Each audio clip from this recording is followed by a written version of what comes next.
Life moves pretty fast, and if you don't stop and look around once in a while, you might miss it. That was always one of my favorite quotes from Ferris Bueller's Day Off. I really related to that movie where he basically just skipped school and did whatever he wanted, and everyone was all worried, and his whole point was like, it'll be okay. So I turned 27 today. It's a weird one. Definitely probably feels like the biggest birthday since 18. I don't know why. It's so funny. Like the aesthetics of numbers feel consequential. But it does feel like a sort of chapter in my life is closing. And it's led me to reflecting a lot. I kind of feel like 27 is the first one where I'm just too old for certain things. And it's funny because I feel like all the things I feel too old for are things that I shouldn't do anyway and aren't even really youthful. I feel too old to go clubbing. I feel too old to go to a bar. What am I doing at that point, I got all that out of my system. But I definitely don't feel too old to, have some fun, play some sports. Because I feel like if you don't try new things, life is going to move by really quickly. Those days in your life that are like Ferris Bueller's Day Off are the ones you remember. You don't remember the days where you just went to school and went to all your classes and then went home. What you remember is the days where you took your day off work or you skipped school or you went on a vacation and you got all this new sensory input, all this new experience in this fleeting thing we call life. And I think that's really what's so important about being uncomfortable. This idea of doing things outside your comfort zone or whatever is if not, it's going to be just the blink of an eye and you're gone. It's like playing a video game and never getting past the first couple missions, just replaying the same two missions the whole game. And that's not really something that's a matter of getting as much success as possible, or getting as rich as possible. And I think that's something where a lot of financially successful people that we think of as super successful are maybe lacking a lot of the times. Not always, but the Bible says it's very difficult for a rich man to get into heaven, which suggests it's not impossible. But what I think that it means by that is it's hard to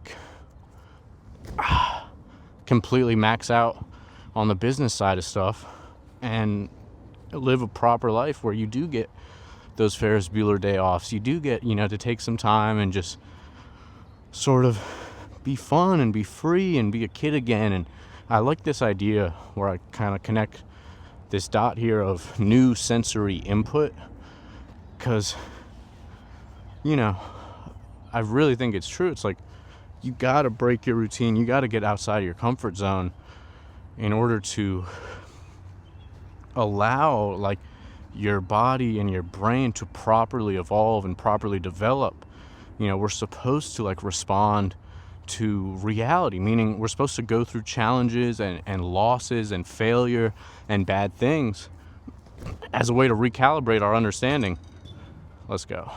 And kind of live when I was young, I would always say I want to live a good story. So it's I don't really care to read a book that's 400 pages and every page after chapter 20 is just woke up, made some coffee, went to work, got some sleep, and did it all over again. That's not really a book that anyone is gonna read, and it's not really about other people. It's more so you are the main character in that book. You are the executive producer. And that's another thing that as I get older, your parents always say, you'll understand when you're older. And I was always no, when I'm older, I'm going to be you were so wrong. And then you get older and you around your 20s, you slowly realize oh, this feeling that I have that other people are responsible and I don't understand what's going on and why are things wrong. You start to realize, they don't understand what's going on either. And when they grew up, everything was wrong also. And you with maturity and age, you don't actually reach a point where you just figure everything out. if anything, we go through so much and we kind of question ourselves so much that it's probably a lot easier for a child to think clearly and make the right decision. Oftentimes, as an adult, you can be so fearful of consequence, and, like that sort of protection instinct kicks in, and, people will sometimes criticize you, or you'll feel ostracized, or you'll feel kind of bad for making the right decision. And, it's kind of like the principle in Ferris Bueller's Day Off. It's like, why? Oh, I'm way short on these. I got to lock in. I got to take a breath and hit it. But the principle in Ferris Bueller's Day Off, it's like the last day of school. Why does it matter? Why does it matter if Ferris is there? But no, he makes it his mission, because what he represents in that movie is basically freedom. And a lot of people, when they kind of get jaded by their experiences with their bosses or whatever, and their experiences with life, they start to maybe sort of fight against things that remind them of that sort of light inside of them, that like child inside of them. When they feel like it's dead or it's been killed or tucked away, oftentimes people become agents of reinforcing that feeling unknowingly, just because it like deep down subconsciously reminds them that was once like a spirit inside of them, the spirit of human life. Way short, bro. I gotta lock in.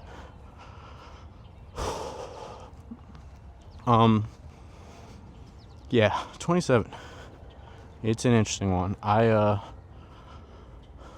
feel like it's interesting. It's like the first time in my life where it's like I felt self-conscious about my age. I was like, this is probably a good thing to make a video about. And then I was like, but then people are gonna know that I'm unk, bro. I'm 27. But it's like where I feel like a baby still. I feel, like I'm just now starting to get my footing and kind of be that thing that you would expect an 18-year-old to be. There we go. Because like 18 is the adult age, but most in America, like 18 to 21, 22, you're basically just like partying all the time and then doing the same stuff like school-wise you were always doing as a kid.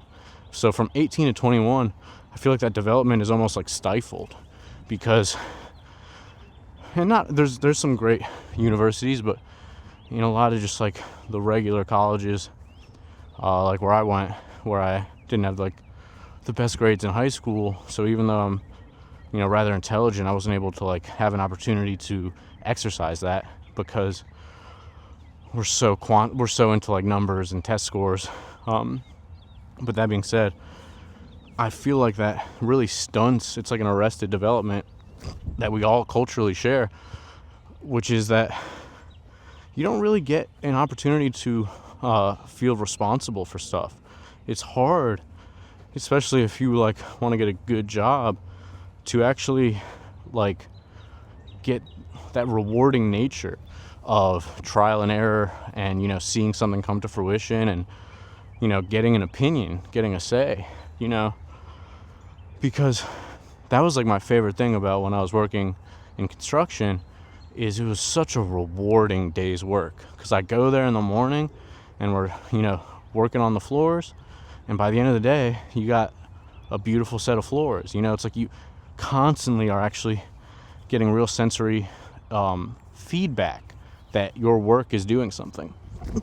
I feel like in a lot of where we're at today, with like things being so systematized, you kind of just like are constantly doing work that feeds into this giant machine, and you don't really have an opportunity to understand or recognize the impact that an individual can have on a situation.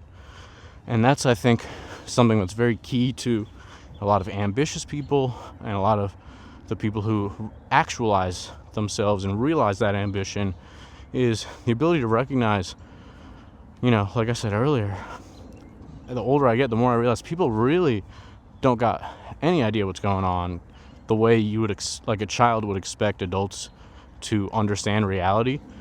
because we're just like figuring it out, and it seems simple enough. So it's like, all right, they've been here way longer, they should have it all figured out. But there's a lot of illusion, there's a lot of smoke screen, there's a lot of different competing motivations. So it actually gets more blurry, and it actually gets harder to kind of understand what's going on. But so many people are acting out of fear. So many people are acting out of like,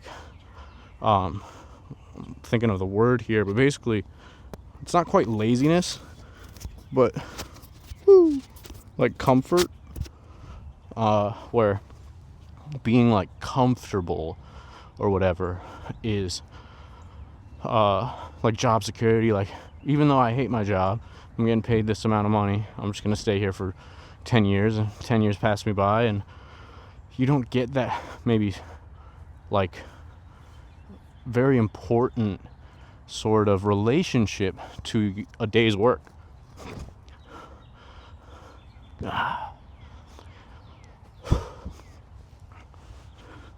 yeah, I feel younger than I thought I would. Do you still feel younger than you thought you would by now? Yes, I do. But I also definitely, like I said, I'm conscious, I'm aware of my age at this point. I feel like a full-ass adult at this point, age-wise. Although I probably feel younger than I did a couple years ago in terms of how I think and move and feel.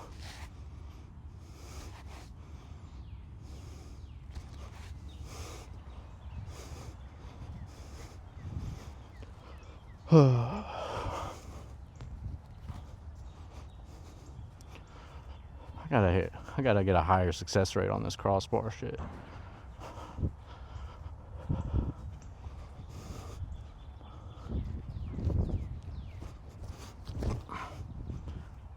Oh, come on. Yeah, I think sports is always a great thing that gives you that sort of feedback where there's a clear, easy connection between your inputs and then the outputs of those efforts. But yeah, I think one thing that has been on my head since the top of the morning is like, I gotta make sure I do things, even if I don't want to, in the moment, because it's like watching videos, reading, like doing whatever, like gaining knowledge, that, because I don't even watch like stupid stuff. I don't really watch like any scripted content. I'm watching a lot of interviews and breakdowns and technological engineering, big words, academia, smart person stuff. And it feels like even so, at a certain point, I'm just like lacking the sort of autonomy to input my life into reality, and I'm more so like, maybe it's like kind of like cope, of like, oh, if I just collect all the information, then I'll feel ready. And it's like, I don't think you ever feel ready, especially if you want to do something great. But if you just take the first step, the universe will guide you. Love is on our side. We have constantly been evolving, engineering, and achieving better quality of life for everybody, despite how much we focus on the negative. If you look around, we've accomplished a lot, and there's no reason why we can't be part of that. Ding! I hit it. I don't know if you heard it, but it hit it. Another thing that, like the inverse of that, I guess, is something that's on my mind, which is, I wonder how much all this scrolling and Instagram and TikTok and YouTube and like live streaming and all that, how much of that, like, when I'm 30 years from now, is just going to be like completely disappeared from my life experience and basically was just a waste of time. Because I think that even me, like, trying to hit the crossbar right here, I'm building a mind-muscle connection that I'm short. A mind-muscle connection, and I'm feeling sort of the weather, and I'm outside, and I'm getting to do something where, even if this isn't something I remember or whatever, I think my body and my nervous system and the development of the neural pathways in my brain will benefit in a way that it will carry on to my future, and it will carry on to the man I am. Like, got to make sure I can throw a football if a kid wants to play catch. Can't be, it's America. But it's weird because at the same time, everything I know is from YouTube. Like, I am not formally educated. I did not spend any time in school. I did not do any of the work. I had zero interest in what my teachers had to say. Remember, I had a math teacher. She was a very sweet lady. And I had a good relationship with all my teachers, but they knew I was a case. They knew, like, if you try to push him to do stuff too hard, he's not going to do it. And I had to do this stupid math test that I kept failing, and I was so mad that I kept failing it because I always felt like I was smart, but I didn't understand once they started throwing letters into the math. I was like, why would I do this? Why would I not just ask Wolfram Alpha, which was a super early language model that was basically ChatGPT for math? It's like, because you have to know how to do this. And I just felt like, no, I didn't. I'd rather learn about what Travis Scott and Young Thug were doing at the time. That seemed a lot cooler. And she was like, you have to take your headphones out. And I was like, why? She was like, you're distracting the other students. No, first she was like, you have to take your headphones out. I was like, you think I'm cheating on a math test by listening to music? She was like, you're distracting the other students. And I stood up and I was like, no one wants to be here. If we were not legally mandated to be here, none of us would be here. Does anyone in this room look like they're going to be doing advanced calculus? No, we're going to use calculators. There's one on my phone. It's on my iPhone. And she was like crying. She started crying. And those were like my lowest moments in life, is when I used the gift of gab for evil. Because she was one of these people who was like volunteering to teach the classes for kids like me. Either like they would kind of group together the neurodivergent people with the Spanish immigrants who didn't speak English. So she's basically just has a harder job by choice. And she like really cared about, helping these kids. And I hated it when I would kind of be that punk teenager who was like, you're telling me what to do? Fuck you. And I remember after that I was like in summer school, and I had a teacher who in summer school it was like all the rowdiest kids. They were so mean to this lady, and I would try my best to check them because I was swagged out and I knew some people all around, so I had enough weight to be like, bro, don't do that. And come on. And remember at the end of the class, I wrote a long sort of essay about how impactful and important the work that she was doing was, because teachers, man, that's another same thing as the parents. It's like, obviously everyone can be better, but it's just something that really, as I get older, I never thought I was so youthful and so anti-establishment, anti-institution, anti-system. I never would have thought that I would get older and recognize that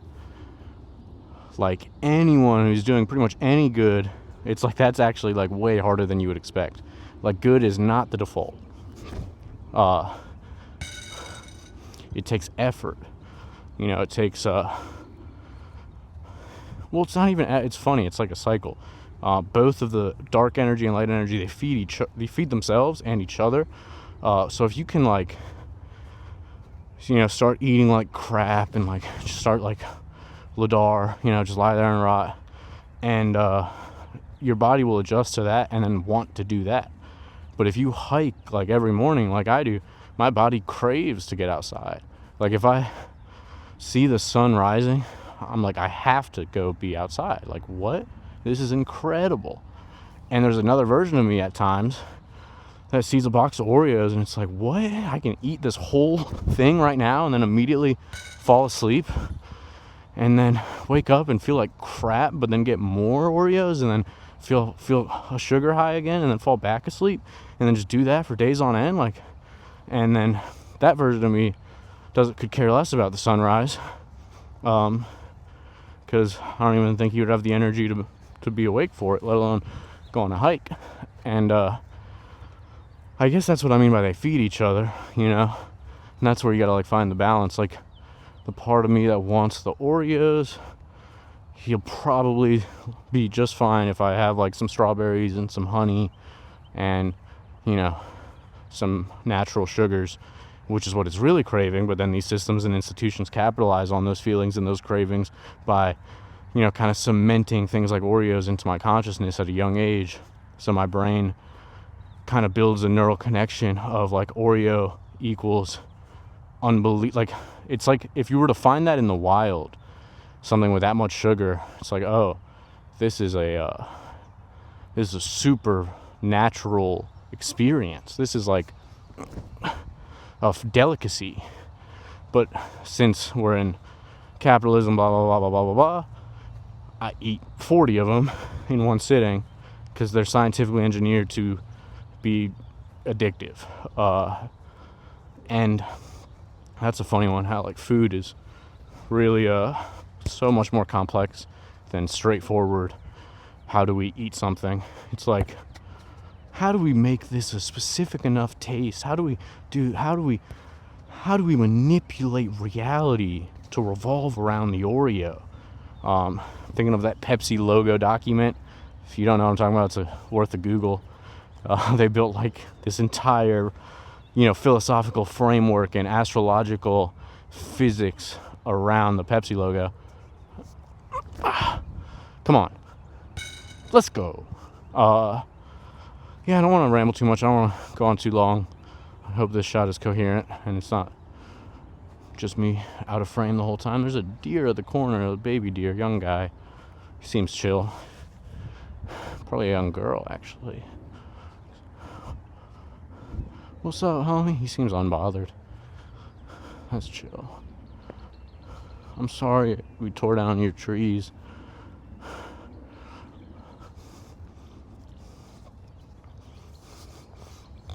Come on. Oh, that felt good. I don't know why I'm using such terrible... The form I'm using is going to look so bad on video. I just got to lock in, bro. We got 5 in a row right here. Yeah, let me think of some closing thoughts. If you've made it this far, I appreciate you. If you're watching in 2026, appreciate you. If you're watching in 2027, that's probably a good sign. If you're watching in 2030, comment A. And if you're watching in 2040, I don't know what I would say to the future. I'd probably just ask Claude at that point. I wonder if Claude ever watches my videos. Come on. Alright. Closing kind of points on turning 27 a few hours ago. This is fresh consciousness of someone who is able to say that sentence. This is the age where I feel like a lot of kind of friendships in the past kind of have reached their course. There's like, you know, distant friends, close friends that sort of just start to like whittle away at this age because we really start to develop strong opinions and strong habits and routines. So like if someone just like really loves watching hockey and is maybe into like, I don't know, Game of Thrones, then I just don't have anything to talk to them about. It's not like, it's really not a judgment thing. It's just I don't know about that stuff, and they don't know about Margiela or like Taudo Ando, you know? So it's just like kind of actually difficult to have a productive conversation. And I think that's where drinking is like such a social lubricant, as people call it. Because when you're drunk enough, you can just go off the raw energy. You kind of get past the language, and it's like, oh man, I know you. I recognize you. Good brain chemistry, reactions, yeah, physics. But when you're sober, there's just not really much to say, and can't really just do that. Come on. I know these are short. like not even aiming. Just going through the motions, man. I gotta try something new. But yeah, there's definitely a lot less time too. It's like, it definitely feels like you perceive time faster as an adult. I'm sure that's true, but it just seems actually like difficult to schedule things. There's people who I have like really good relationships with, but just like, if your schedules don't really align, it's kind of hard to even see each other more than a few times a year. You start to realize how you like define your routine is so important, because like the friends you have outside of work, friends and the people outside of your neighborhood, it's like really difficult to actually have a meaningful sort of relationship as an adult. You really only get a couple, maybe like 3 or 4 or 5. Other than that, it's like a lot of people in my life that I love, but I see them maybe a few times a year. There's a lot of people in my life that I love that I might not ever see again, unless there's like a mutual wedding or something like that. There's just not much of a reason to see a lot of people, which is weird, because even at like 24, when I was still seeing like everyone I grew up with, I thought I'd be doing that forever. But I just think the logistics of it doesn't really work out the way it seems. That was another big thing. It's like in high school and in life, people get very cliquey, they get very into social circles, but on the other side of that, it's kind of just logistically like practical to do that. Like you just can't really be friends with everyone.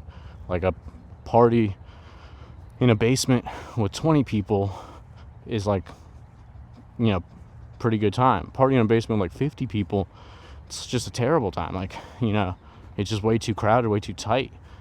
Same thing if you want to play a game of football, you got like 12, 10, 15, 20 people.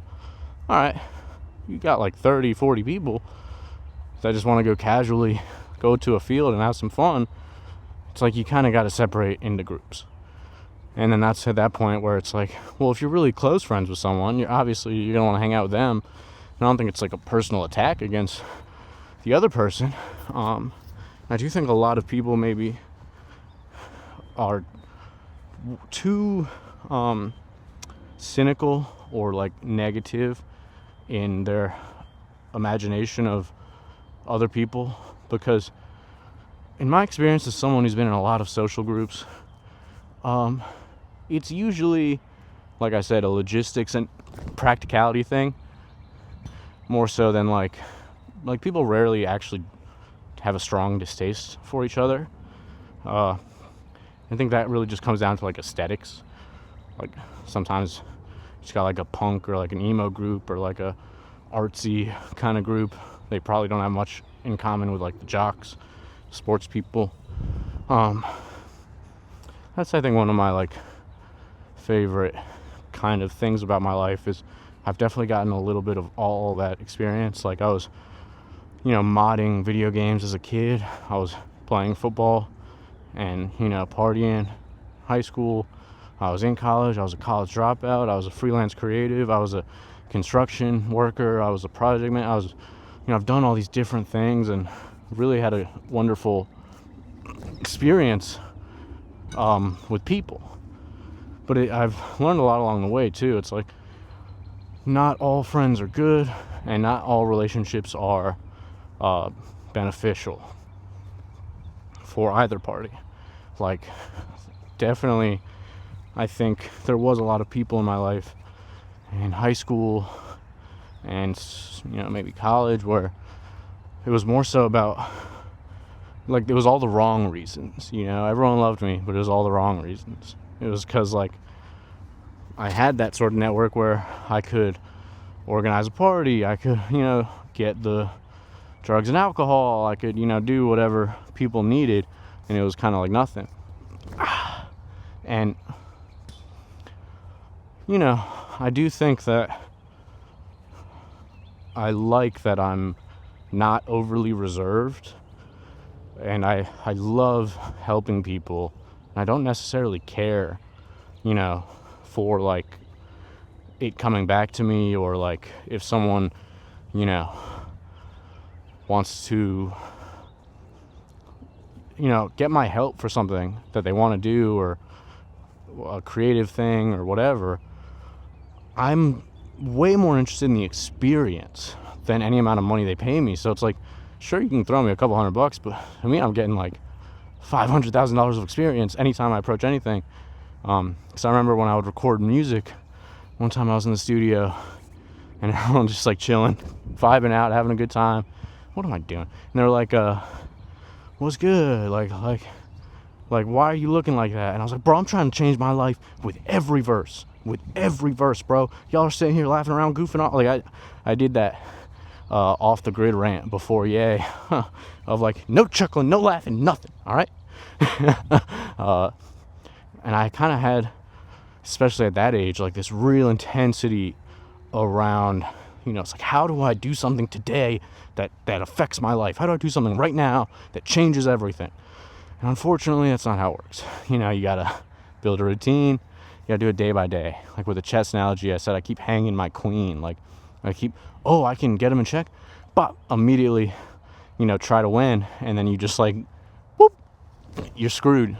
It leaves you with no chance of winning if you like kind of just throw all your energy or all your cards into like one move. You know, you got to build out a strategic situation with an awareness that you're gonna win, you're gonna lose. You know, you're gonna make exchanges, you're gonna make trades, you're gonna sacrifice, but the goal is to kind of have an overarching control, you know, a bird's eye view of all the different ways that the situations could play out. Okay, I gotta hit this right now, and then we're calling it.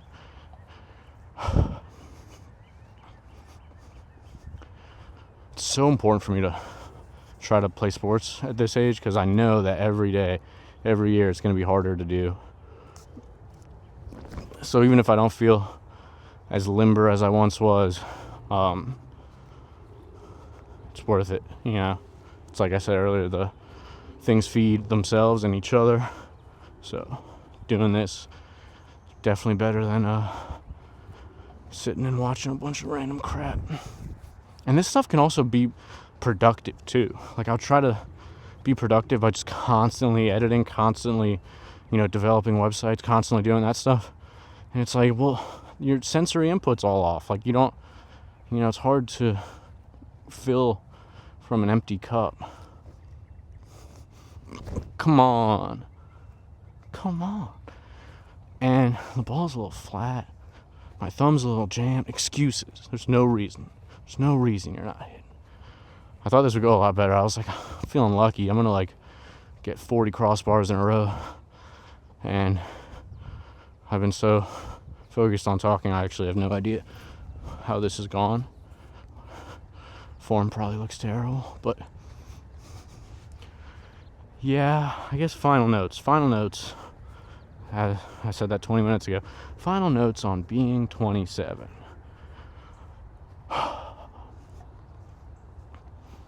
I feel young. I feel good. I have a long way ahead of me. And I know I'm still swagged out, bro. I'm still like, I still love who I am. The dream is still alive. My dinosaur is not dead. You know, I still am the master of my own mind. And I can look at myself, reflect on my life, and feel like so far I've done a pretty good job of putting myself in a situation, a human experience, where when it's all said and done, whenever that may be, I got no regrets. You know, I got no resentment. I'm not ever going to be the principal from Ferris Bueller's Day Off, making it my life mission to be some sort of enforcement of how things are, the way that it is. You know, it's like I almost got jaded. I almost went through that. I realized why it happens. But you just got to overcome the fear, bro. Love always wins. Focus on the love that's been around. And like I said, you know, what you choose to feed will grow. Your mind is a temple. Your mind is a home. And how you do anything is how you do everything. So it's very important to build out a mental framework like that board of chess with calculated long-term thinking, awareness of reality. Ground yourself. Understand that there will be good days, there will be bad days, there will be everything in between. But no matter what, if you fucking lead with love, I hate that I curse so much. If you lead with love, and if you focus on faith, and you focus on the good, and you recognize that God is in control, there is no bad. There's only experiences that we needed to go through. There's only problems that we need to solve. There's only opportunities to evolve. Let's go, dude. Let's go. I hope this is recording. I hope my mics are on. I hope all that blah, blah, blah, blah, blah. America 2017, 2019, 2026. Let's go.